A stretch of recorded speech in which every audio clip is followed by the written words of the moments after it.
Olá pessoal, estamos aqui em mais um programa Avante.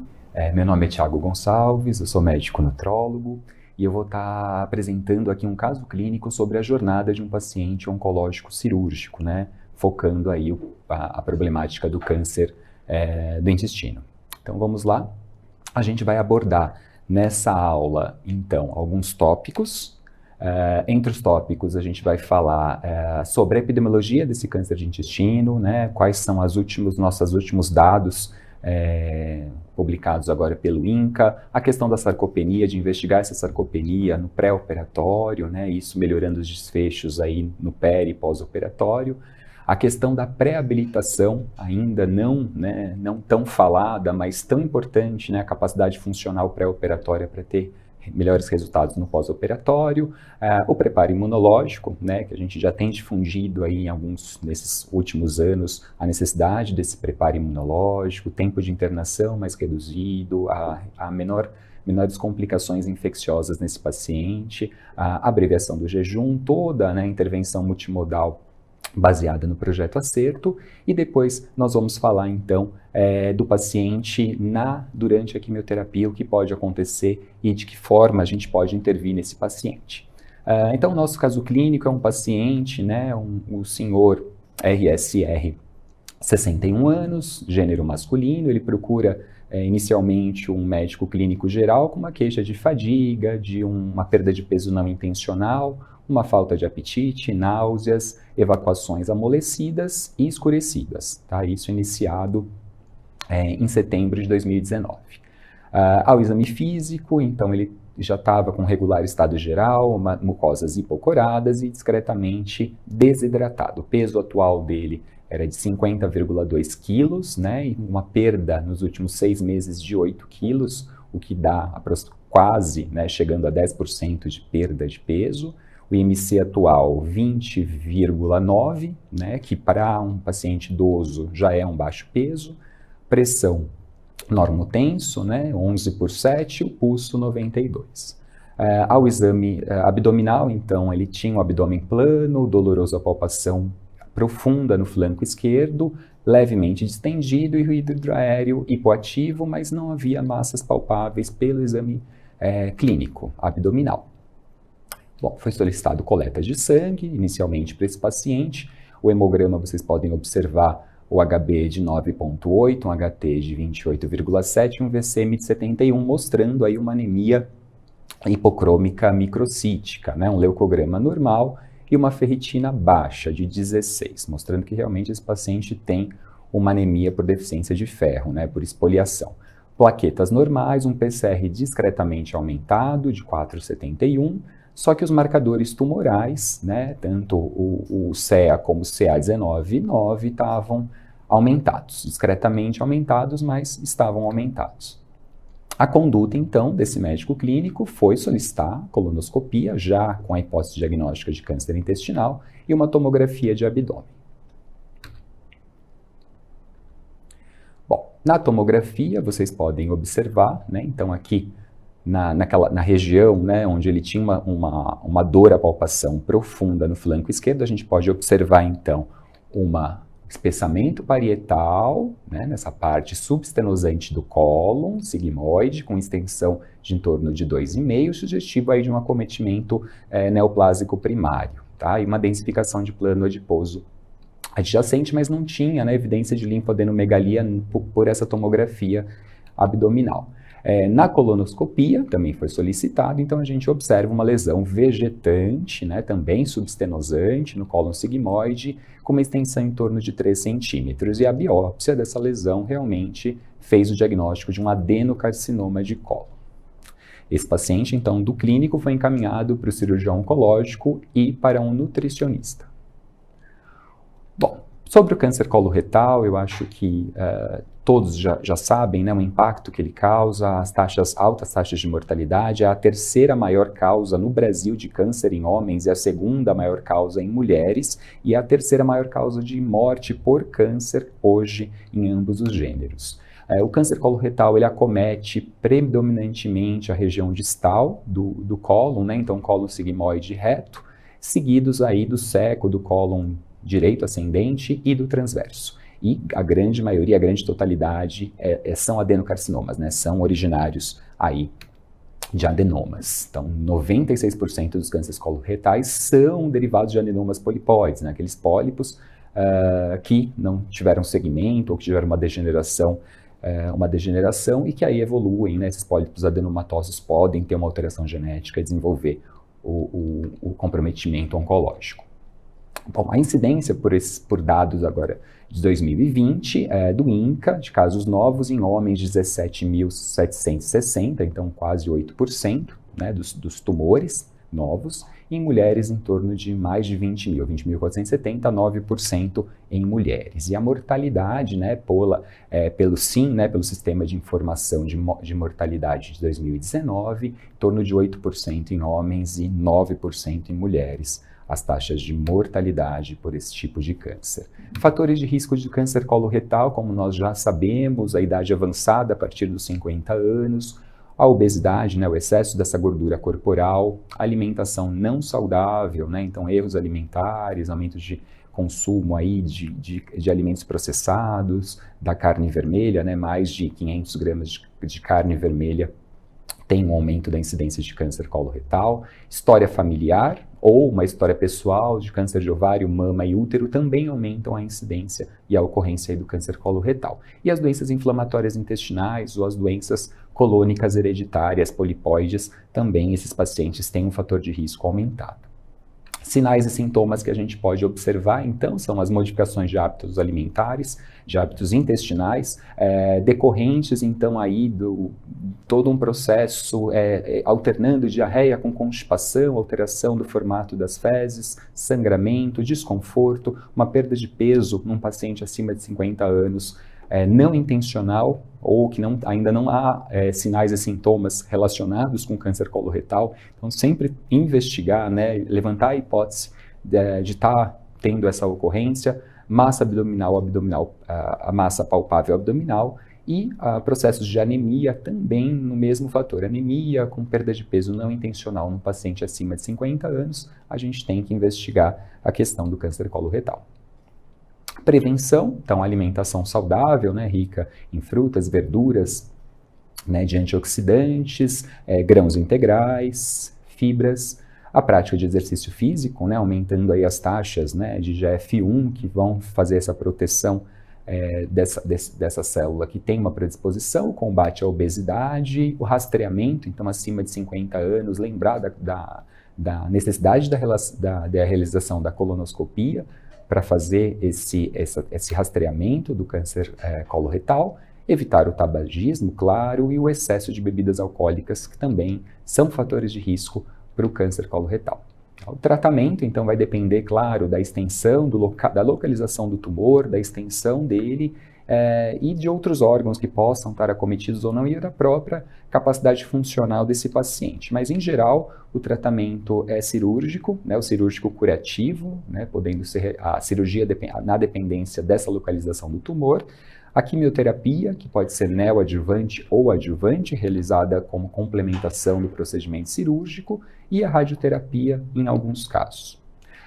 O que é importante é que no paciente com câncer coloretal, a importância do atendimento multidisciplinar é essencial, né? Porque esse paciente ele já vem depletado, ele já vem com uma história de anemia, muitas vezes essa doença já está evoluindo, né, de uma forma silenciosa, então o atendimento do cirurgião oncológico, com oncologista clínico, com nutricionista, com enfermeiro, com psicólogo, com estomoterapeuta, né, mesmo antes de fazer a colostomia, são essenciais aí para a gente ter um sucesso nesse tratamento. Bom, então voltando para o nosso caso, né, o paciente em consulta com um cirurgião, né, oncológico, então foi definido que ele iria fazer uma cirurgia Hartmann, né, que é a colectomia, uma reto-sigmoidectomia com colostomia terminal, e após isso, muito provavelmente uma quimioterapia adjuvante, né? E nesta ocasião, o que os pacientes mais perguntam é os riscos, né? Quais os riscos de complicação que possam né, vir decorrente do tratamento cirúrgico. Então, a gente sabe que mais de 35%, até 50% a gente tem de complicações pós-operatórias, cerca de 10% evoluem com uma necessidade de reoperação e 2% de mortalidade em 30 dias. Então, após 30 dias de cirurgia, a gente já tem uma mortalidade alta de 2%. Né? Então, para a gente conseguir evitar isso ou minimizar esses dados, né, que são dados bem preocupantes do paciente oncológico cirúrgico, existem, né, algumas ferramentas que a gente pode utilizar. E uma delas é realmente o atendimento nutricional pré-operatório. Isso vai melhorar extremamente o desfecho, né, durante essa cirurgia e durante o tratamento pós-cirúrgico. Né? Então, o paciente passou com o nutricionista, fez uma triagem, uma avaliação nutricional, a avaliação subjetiva global já era C, né, um paciente gravemente desnutrido. O peso atual, né, aquele peso de 50,2 quilos com IMC de baixo peso, comparando com o peso habitual dele, ele já tinha uma perda de quase 10% desse peso em 6 meses. Foi realizada antropometria, foi realizado a força de preensão palmar para avaliar essa ocorrência da dinapenia e avaliação da composição corporal. Né? Então, o que mais a gente salienta na apresentação desse caso foi realmente a interação do grupo cirúrgico com a equipe multidisciplinar, neste caso, né, fortalecendo e empoderando muito o profissional nutricionista na resolução e na ajuda, né, desse caso, que vai ser fundamental. Nas provas funcionais e de composição corporal, né, então ele tinha uma circunferência de panturrilha de 30 centímetros, uma força de preensão palmar de 26, né, na maior medida das 3 realizadas, e foi usado a tomografia a nível do L3, né, para avaliar a quantidade de massa, né, de massa muscular que esse paciente tinha, né, que dava 104, né, centímetros quadrados, mas normalizando pela altura ao quadrado, em torno de 43. Então, só para a gente lembrar que a circunferência da panturrilha, né, por dados com validação brasileira, né, para homens de 34 ou menor que 34, a gente já tem um indicativo de perda de massa muscular. Força de preensão palmar também de dados brasileiros, com a validação brasileira a gente tem para homens 30, para mulheres 16, né, diferente dos dados europeus, que são 27 e 16. E a tomografia, né, que hoje esses pacientes com cirurgia coloretal, em geral, eles têm uma tomografia no pré-operatório. Então, por que a gente não pegar essa tomografia e avaliar ali no nível de L3 a quantidade de massa muscular? Isso é fundamental para esse paciente. Já que ele tem esse exame, se torna conveniente para a gente buscar essa imagem e fazer esse cálculo até de forma automática, né, pedindo para a radiologia já liberar para esse paciente diagnosticado com câncer coloretal no laudo, já liberar com este dado. Isso facilita bastante esse processo e evita, né, a gente solicitar um outro exame de composição corporal, sendo que nós já temos, né, um exame que possa ser usado para essa medida. Então, por dados, né, da tomografia L3, né, dados da referência da Carla Prado, a gente tem para homens, né, abaixo de 52 e para mulheres abaixo de 38, a gente já tem a miopenia desse paciente. Então, na verdade, ele tem todos os critérios e a gente consegue confirmar a sarcopenia, né? A redução de força com a redução de massa, a gente está confirmando esse paciente como um sarcopênico. Nós temos vários estudos publicados, eu levantei esse de 2018, mostrando como a circunferência da panturrilha é um preditor de readmissão hospitalar, de reinternação. Então, nesse estudo mostrou, né, identificar fatores de risco, né, de reinternação de pacientes clínicos cirúrgicos com ênfase em aspectos nutricionais, avaliando através, né, de bioimpedância, circunferência de panturrilha, força de preensão palmar e comorbidades, quais os critérios, né, qual a razão de risco maior de reinternação. E a gente sabe que esse paciente, quando ele é um paciente oncológico com mais de 2 comorbidades, com risco nutricional e com baixa circunferência de panturrilha, ele já tem um risco muito aumentado para reinternação. E quando a gente faz uma regressão logística e tem, né, o paciente oncológico, comorbidades, risco nutricional e uma baixa panturrilha, em 30 dias a probabilidade dele reinternar é de 73%. Então, mostrando como a circunferência da panturrilha, ela nos norteia em relação ao risco desse paciente ter uma reinternação internação, né?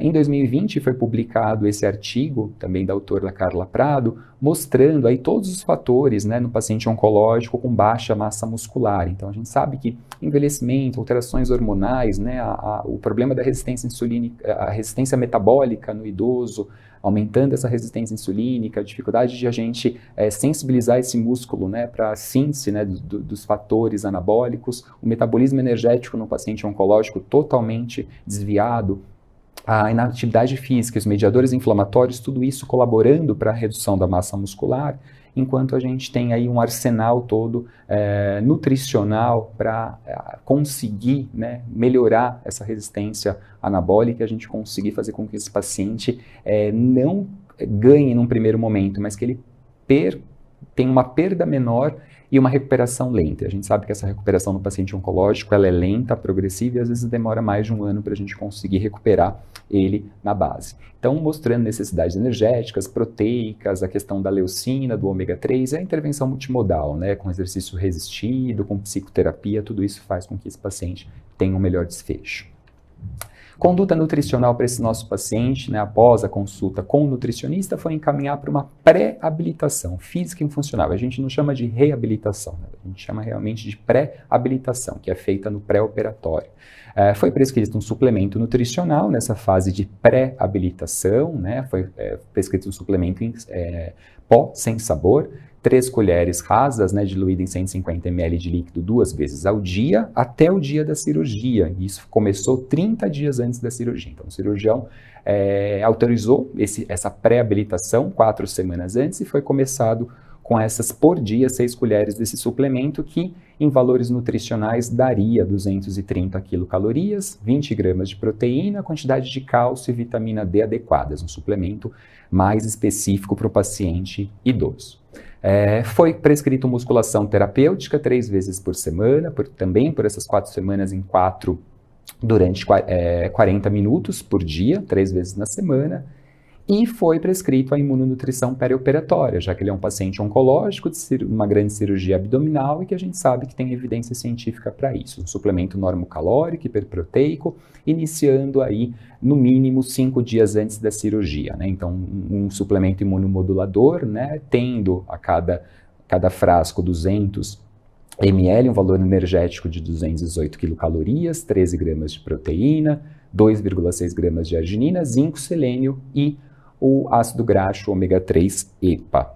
E esse paciente foi prescrito também, né, visto, né, que ele não havia um fator de risco maior para contraindicar a abreviação do jejum, foi prescrito a ingestão de líquido claro, né, com maltodestrina e fonte nitrogenada 2 horas antes do procedimento cirúrgico, a fim de sensibilização melhor da insulina, evitar aí o catabolismo proteico iniciado nos primeiros momentos do pós-operatório.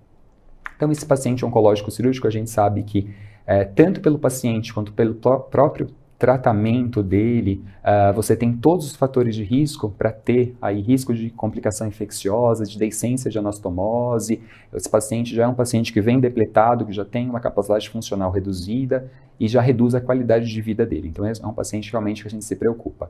Em relação à pré-habilitação, né, para paciente de câncer coloretal, nós temos esse trabalho de 2019 mostrando que as complicações pós-operatórias nesse tipo de paciente, elas chegam até a 50% no câncer coloretal e estão associadas em geral com as comorbidades, com menor qualidade de vida e com aumento de gasto de saúde, né? E a gravidade dessas complicações e até a ocorrência dessas complicações, elas estão em geral focadas em 4 pilares, que é a capacidade funcional dele pré-operatória, o estado nutricional, psicológico e a presença do tabagismo. São os 4 principais pilares que a gente investiga. E aí seria ideal no período pré-operatório, mesmo que nós vamos ter, né, que postergar um pouco essa cirurgia em 15 dias, em 30 dias, a gente trabalhar com esse paciente, fazer essa pré-habilitação para evitar as complicações no pós-operatório e para que ele consiga ter uma quimioterapia adjuvante, uma qualidade de vida melhor no pós-operatório, tá? Então, nesse trabalho, eles colocaram, né, pacientes acima de 18 anos, cirurgias eletivas, claro, né, por conta da necessidade de pré-habilitação, alguns pacientes foram exclusos, aqueles que tinham metástase ou que já tinham, né, uma imobilidade que não haveria, né, a condição dessa pré-habilitação funcional, e um grupo foi feito, né, a pré-habilitação, outro cuidados regulares, e foi feito o segmento até de 1 ano após a cirurgia, né? Então, de desfecho primário, a gente viu uma melhora dos tempos de caminhada e muito menores taxas de complicações infecciosas pós-operatórios, e desfecho secundário, a qualidade de vida, o tempo de permanência hospitalar e o custo-efetividade disso foi incrível. E aí a gente percebe que a melhora dessa capacidade funcional facilita o início mais precoce de uma QT adjuvante. Então, mesmo que você atrase no pré-operatório para preparar esse paciente, né, de forma adequada, o início da quimioterapia, né, adjuvante no tratamento fortalece aí uma melhora sobrevida desse paciente. Esse outro estudo também mostrando que não só no pré-operatório, mas no pós-operatório, em 30 dias, a gente faz, né, uma reabilitação para a gente conseguir ter melhores desfechos, e isso que mostrou, né, aqueles pacientes que tiveram, né, um segmento depois de melhora da capacidade funcional no pós-operatório, eles tiveram desfechos muito melhores, inclusive com aumento das taxas de GF1 e GFBP3, que são sinalizadores aí da massa muscular. Bom, quando a gente fala do paciente cirúrgico, a gente sabe que no momento da incisão a gente já tem aquela lesão tecidual, isso já faz uma cascata inflamatória nesse paciente, aí desencadeando uma resposta neurohormonal e imunológica, aumento de citocinas inflamatórias, aumento dos hormônios contrarreguladores, né? Então a insulina fica resistente, essa glicose não consegue penetrar ali pelos canais do GLUT4 para fazer o metabolismo energético em músculo e gordura, e aí o organismo vai lançar mão da atividade catabólica, né? E aí nesse momento de cicatrização é o que a gente menos precisa, porque é aí que você vai ter a descência da anastomose, vai ter um problema na cicatrização. Então o suporte nutricional, ele entra nesse momento para prevenir essa desnutrição, para fazer um controle glicêmico, deixar essa insulina menos resistente e modular todas essas reações. E hoje a gente tem um suporte nutricional específico, imunomodulador, que vai combater, né, o excesso dessa atividade, dessa resposta metabólica ao trauma, e controlando todos esses fatores, tá? Então o preparo imunológico, na verdade, o local ideal para a gente fazer o preparo imunológico é pelo tubo digestivo, já que 80% do nosso sistema imunológico está localizado entre a boca e o ânus. Então, não há um local melhor de a gente fazer por via oral ou por via enteral.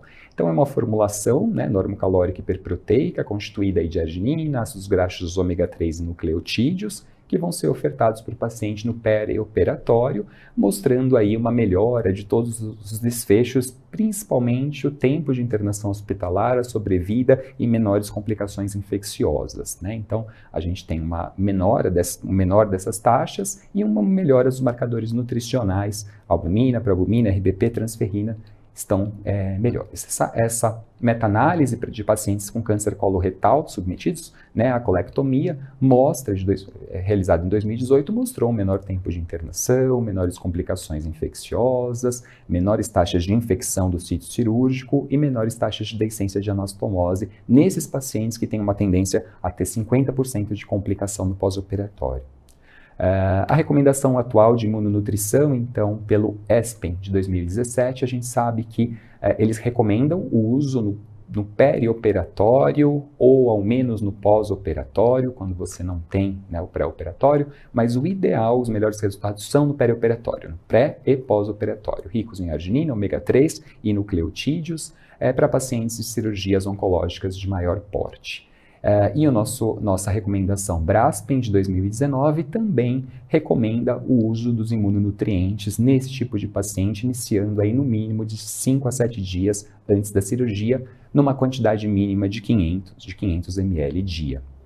Então, de forma prática, o que a gente pode falar é que no pré-operatório o ideal é começar no mínimo 5 dias antes da cirurgia, com 500 a 600 ml, então 3 unidades dia, ou em casos de sonda, uso de jejunostomia, gastrostomia, 1 litro por dia.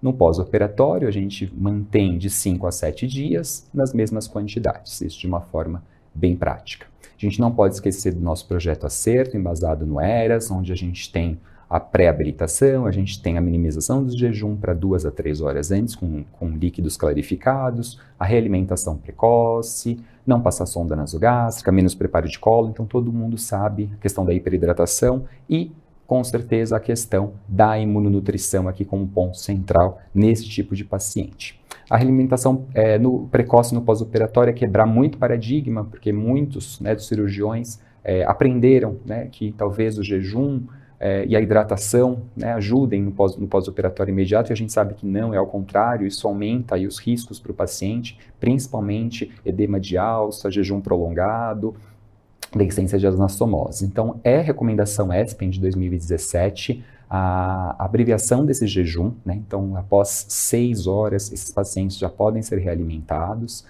e a abreviação do jejum pré-operatório, 2 a 3 horas antes, com líquidos clarificados. A nossa recomendação Braspen também indica, né, o uso de fontes, né, clarificadas com maltodestrina e fonte nitrogenada ou não, né, de 2 a 3 horas antes, uma solução de 12,5%, e evitar a passagem de sonda nasogástrica, evitar guardar o ruído hidroaéreo para liberação de dieta nesses pacientes. A gente sabe que isso não mostra o funcionamento do tubo digestivo. Evitar, né, o início de dietas hídricas, porque elas não vão provar nada, não são dietas de teste, então isso não tem aporte calórico, isso propicia aí uma extensão de jejum para o paciente, não deve ser visto como uma quebra do jejum. E evitar a hiperidratação, né, porque a gente sabe que hiperidratação no pós-operatório desse paciente dá edema agudo de pulmão, e é aquele paciente que a gente, em geral, entra no quarto, ele está totalmente edemaciado, ele não consegue levantar, ele não consegue trabalhar com a fisioterapia, isso piora aí a sarcopenia dele e piora o tempo de internação. Então, a hiperidratação deve ser combatida também. Voltando para o caso clínico, esse paciente, então, ele teve uma internação em novembro de 2019 às 6 horas, às 6h30 ele foi, né, administrado para ele 200 ml de uma bebida líquida clarificada com carboidrato e fonte nitrogenada, iniciou o procedimento cirúrgico às 9 horas desse mesmo dia e às 15 horas ele retornou, né, já para o quarto, um pouco sonolento, mas sem queixas álgicas.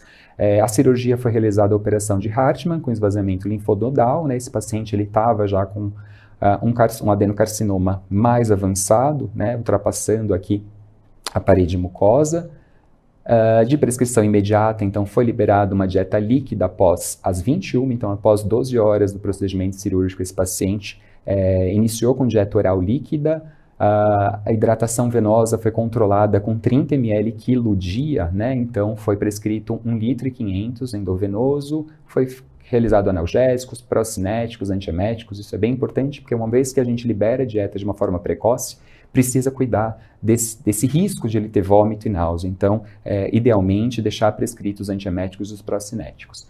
No primeiro dia, já foi evoluído para uma dieta leve, foi retirada a hidratação endovenosa e foi iniciado o suplemento imunomodulador, por conta de que ele havia já recebido essa suplementação no pré-operatório, tá? Então, inicialmente foi no primeiro dia, uma vez ao dia, um frasco dia, e depois, conforme os outros dias, foi aumentado gradativamente para uma melhor tolerância desse paciente. Analgésicos, procinéticos, antieméticos e a fisioterapia motora e respiratória desde do POI, esse paciente já estava sendo realizada.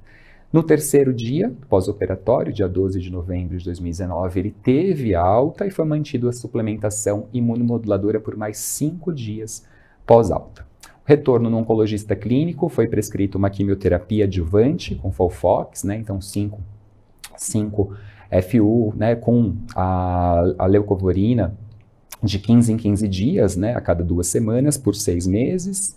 E, claro que no terceiro ciclo do FOLFOX, quem trabalha com quimioterapia sabe que a mucosite, as taxas são muito altas, ele teve esse tipo de mucosite, né, complicando aí com perda de peso e diminuição da ingestão alimentar durante esse momento. Ele teve o retorno na consulta com um nutricionista, né, por conta dessa mucosite, por conta dessa dificuldade de absorção, e aí foi modificado a consistência da dieta para uma dieta mais pastosa, alimentos mais macios, foi reduzido o consumo de sal e condimentos nas preparações e retirado aí alimentos secos, duros, cítricos, picantes e muito quentes, né, por outros tipos de preparação.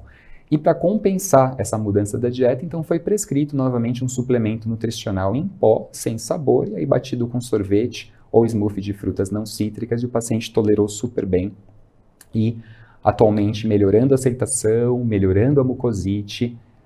Hoje esse paciente está no 7º ciclo do FOLFOX, tem melhora completa aí da mucosite, recuperação, é uma recuperação do peso, mas de forma lenta, gradativa, mantém a suplementação em pó, sem sabor, 2 vezes ao dia, e a reabilitação com musculação terapêutica e exercício resistido, né? Então, o peso desse paciente ele tem evoluído de forma lenta, isso a gente não deve gerar ansiedade. O paciente, durante o tratamento oncológico, ele tem uma recuperação lenta, muitas vezes demora 1 ano, e isso a gente gera uma certa ansiedade para a família e para o profissional de saúde, mas o ideal é que se mantenha essa evolução gradativa, e a massa muscular também dele a gente percebe que tem melhorado no pós-operatório.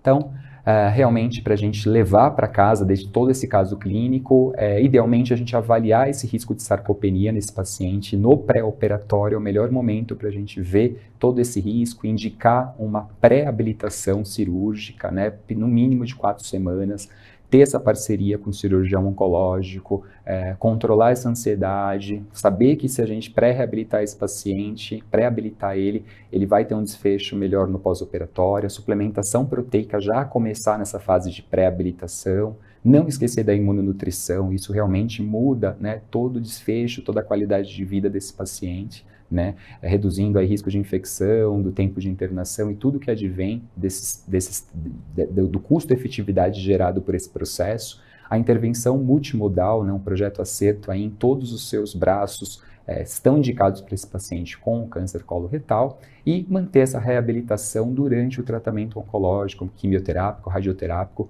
com essa implementação, caso seja necessária, caso ele tenha uma mucosite, uma diarreia ou todas as complicações aí que a gente possam advir do tratamento oncológico. Pessoal, espero que tenham gostado dessa discussão de caso clínico. Espero vocês numa próxima. Muito obrigado.